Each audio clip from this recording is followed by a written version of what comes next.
Manusia itu nggak ada yang standar. Karena itu Luqman Al-Hakim mengajarkan pada anaknya, kalau sudah kita konsisten dengan satu hal yang baik, jangan terlalu banyak mendengarkan pembicaraan orang. Ya, kalau sudah mantap, yakin, jangan istikharah lagi. Istikharah itu justru memberikan keraguan pada sesuatu yang sudah mantap. Itu rumus fikih loh, sederhana tapi dalam.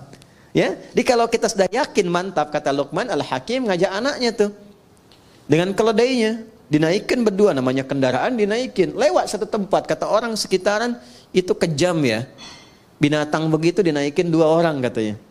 Maka turun sebagai penghormatan, bapak turun, anak supaya naik, lewat lagi kampung sebelah, kata orang kampung sebelah itu anak tuh kurang ngajar pada ayahnya, ayah suruh jalan, anak naik, tuh kan? Maka kemudian yang terjadi ditukar, bapaknya naik, anak turun. Kampung yang sebelah lagi mengatakan, itu bapak nggak sayang anak, katanya. Anak suruh jalan, bapaknya naik. Akhirnya mereka putuskan, nggak usah kita naikilah, tuntun aja.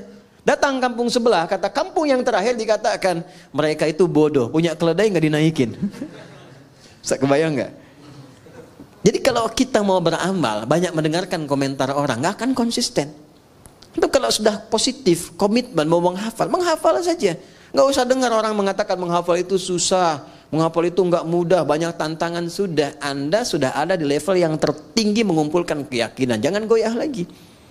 Nggak mudah loh. Datang ke pengajian, nyiapkan jadwal, udah siap, pasti akan ada tantangan di situ. Nah itu yang kemudian disiapkan untuk menguatkan jiwa kita. Kalau kita lulus dengan itu semua, Allah kasih nilai. Kalau sudah Allah yang berikan nilainya, sudah tidak ada perbedaan pendapat lagi di situ. Itu sudah yang paling komplit, paling sempurna. Nilai yang Allah berikan pada satu perbuatan baik disebut hasanah namanya. Ya, hasanah. Hasanah.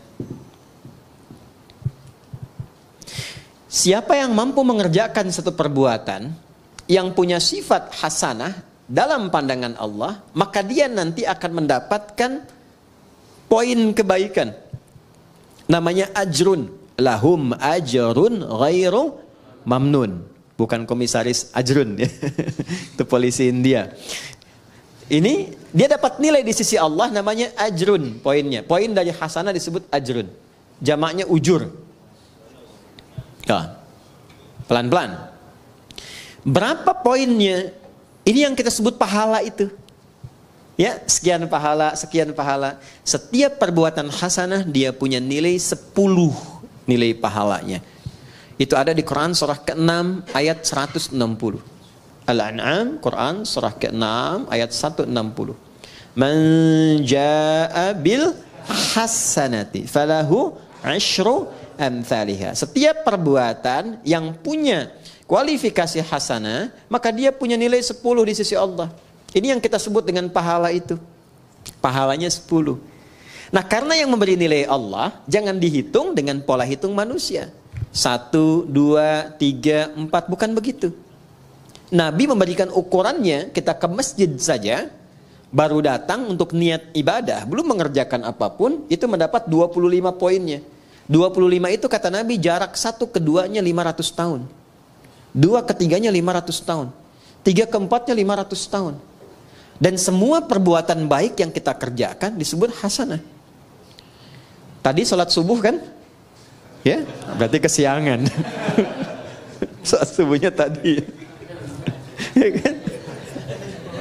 Tadi sholat subuh nggak? Tadi sholat subuh nggak? Sholat, berarti kesiangan ya. Ya. Kalau saya katakan subuh tadi sholat nggak? Sholat, ya kan? Tadi sholat subuh nggak? Nggak sholat. Oke. Baik ya.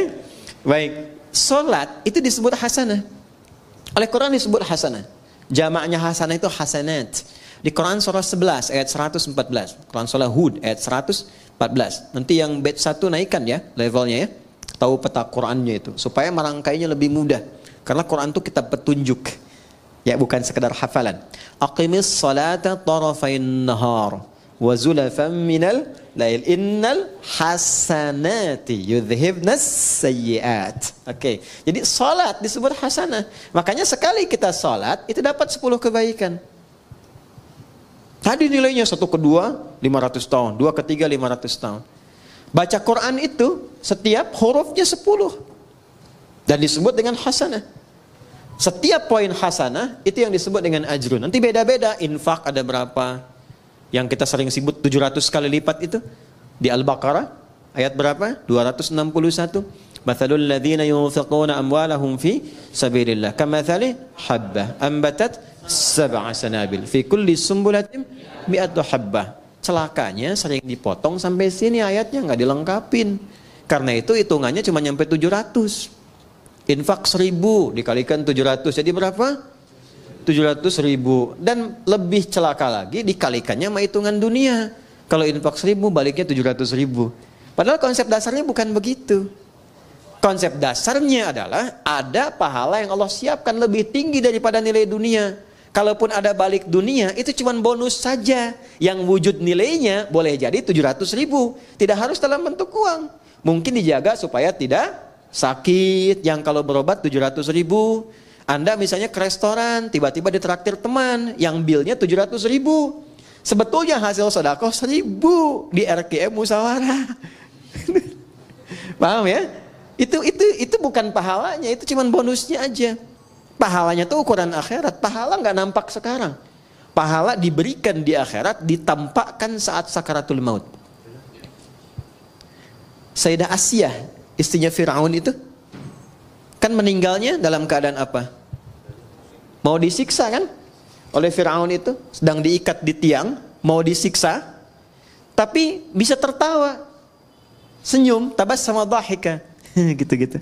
Kata Fir'aun, ini perempuan mau disiksa, mau dimatiin kok masih bisa ketawa. Dia tidak tahu doanya Sayyidah Asiyah itu. Beliau katakan apa? Rabbi bnili indaka baitan fil jannah wa najjini min fir'auna wa amalihi. Ya Allah, mohon berikan kepastian janjimu, bangunkan aku satu rumah di surga dan selamatkan aku dari kejamnya siksa Fir'aun itu. Karena itu beliau diwafatkan sebelum menerima siksaan Fir'aunnya. Dan saat akan wafat itu ditampakkan surganya, makanya senyum. Orang yang tidak biasa beramal soleh, tidak sensitif, tidak mengerti itu. Makanya kemistrinya nggak nyambung. Ya kan? Sama dengan begini, Anda biasa soleh, orang lain biasa salah, nggak akan bisa nyambung.